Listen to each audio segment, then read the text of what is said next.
Hello and welcome back to Bookish and welcome back to my short story project. Today we're doing the last story in that project, and that is A Manual for Cleaning Women by Lucia Berlin. Um, so I'd read the story once a long time ago, but I reread it twice for this video, and I have to tell you, I've never entered one of these videos about short stories with less confidence about what I wanted to say, because on the one hand, I'm tempted to tell you everything about this brilliant story, to essentially share all the details and all the giveaways, and to spoil it completely, to try to draw your attention to exactly how brilliant I think it is. But then I think, well, if I do that, you're losing part of the great reading experience. So let me try to go through the story with as few spoilers as possible and drawing attention as much as I possibly can to what I think the brilliance of the story is. And then we'll kind of just see where it is at the end. So this could be a 4-minute video, this could be a 20-minute video, to be honest with you. But I just want to start off by giving you a sense of Berlin's writing style in this story. 42 Piedmont, slow bus to Jack London Square. Maids and old ladies. I sat next to an old blind woman who was reading Braille, her finger gliding across the page, slow and quiet, line after line. It was soothing to watch, reading over her shoulder. The woman got off at 29th, where all the letters had fallen off the sign, National Products by the Blind, except for blind.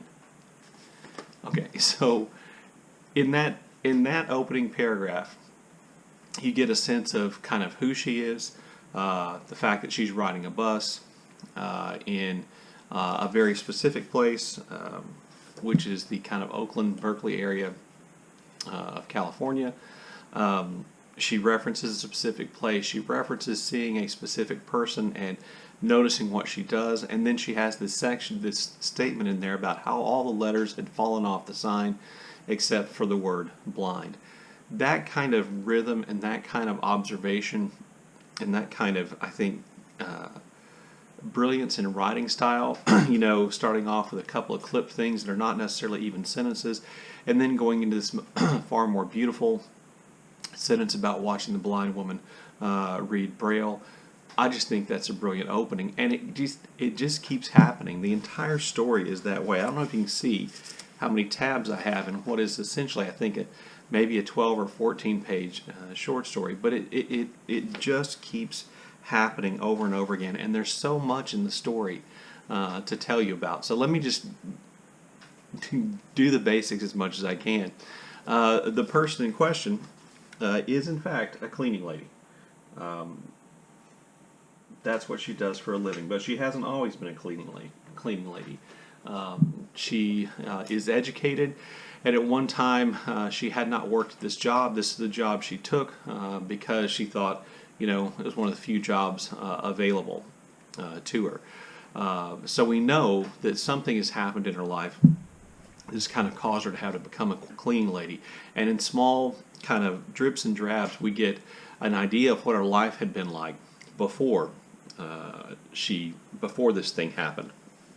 That she'd been married, and that we get kind of a look at her relationship with her husband and what that relationship was like, and kind of what a happy and joyful, I think, life that she led before she had to become a cleaning lady. So we get this glimpse into her life that comes from these little kind of small moments that she shares about her past, about her husband. We get this glimpses from her life, and then she kind of juxtaposes those with glimpses of the lives of the people whose home she cleans, because the story also revolves around, in some ways, her observations of the people whose home she cleans, and the things that she says that cleaning women should do, and kind of little notes for them, as the title of the story implies, that this story is a manual for cleaning women, and how they should behave.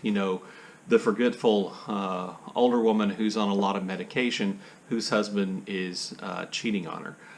The home of the friends' homes that she cleans, and what their home is like. The home of two psychologists, a man and a woman psychologist, who have adopted 2 kids, and kind of the tension that exists in their home, the things that she observes and the things that she knows as a cleaning lady would know. The simple truth then about she shares about cleaning. She says that cleaning women do in fact steal, but not what you think they steal. They don't steal change from ashtrays. They steal things that you won't notice, and they don't steal necessarily because they need things or they're just dishonest people, but they steal because of the superfluousness of what the people they work for have. You know, they have all this extra. It's not just that they have things that the cleaning women don't have, but they have so many extra things. So at one point, the narrator of our story steals a bottle of sesame seeds because the woman she works for has 15 bottles of sesame seeds, because every time this woman cooks her specialty dish, which is sesame chicken, she orders a new bottle of sesame seeds. So the cleaning lady steals that. And that's the kind of thing that she's interested in stealing. You know, throughout the story, we learn more and more about the emotional situation of our narrator, and we learn, you know, from her reaction to the people that she works for and her observations of the other cleaning ladies on the bus and the other people who travel by bus, which she offers kind of a great observational view of riding buses around the Oakland, Berkeley area and businesses and all kinds of things like that. We get this kind of world in which she lives, and we learn more and more about her emotional state. And one of the things that we learn really quickly is that she also steals pills, that the people she works for have pills, uppers and downers, and she steals these. And throughout kind of the story, you get the idea of why she's stealing the pills and how many pills she's stolen, and kind of like how we get the impression that this life that she's leading as a cleaning woman is you know, a fairly miserable one, and then, you know, things kind of turn around for her at the end of the story. So, you know, that's a lot of me kind of hemming and hawing and being vague about things. But I just wanted to share some other things with you about the story, just some other examples of her writing, and then I think I'm just gonna, you know, be quiet and let the story stand and speak for itself. So here's some advice for cleaning women. And by the way, when she gives the advice for cleaning women, the manual part of the story, she puts those things in parentheses. And she plays a lot, by the way, with parentheses and capitalization for emphasis and to draw your attention to things, I think, that are kind of the subtle undertones of the story. So, as advice for cleaning women, she says, "Cleaning women, let them know you are through. The first day, put all the furniture back wrong. 5 to 10 inches off or facing the wrong way. When you dust, reverse the Siamese cats. Put the creamer on the left of the sugar. Change the toothbrushes all around." So what she's suggesting is that to let, you know, the people you work for know that you're done cleaning and that you've actually done something, you can't put everything back exactly where it was, otherwise they might not notice that you've actually done the work. There's all kinds of clever observations like that, clever observations about the kind of people she works for, clever observations about people on the bus, about the community in which she lives, that are in the story, and then this kind of underlying story of her life and the direction that her life is taking, and why she makes the decisions that she does.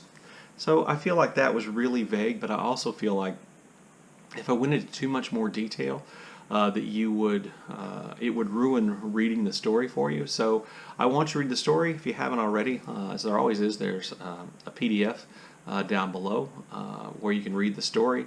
And hopefully what I said won't give too much of the story away. And I really hope you do read the story, because I just think it's brilliant. Having read it 3 times now, I just think it is a great story.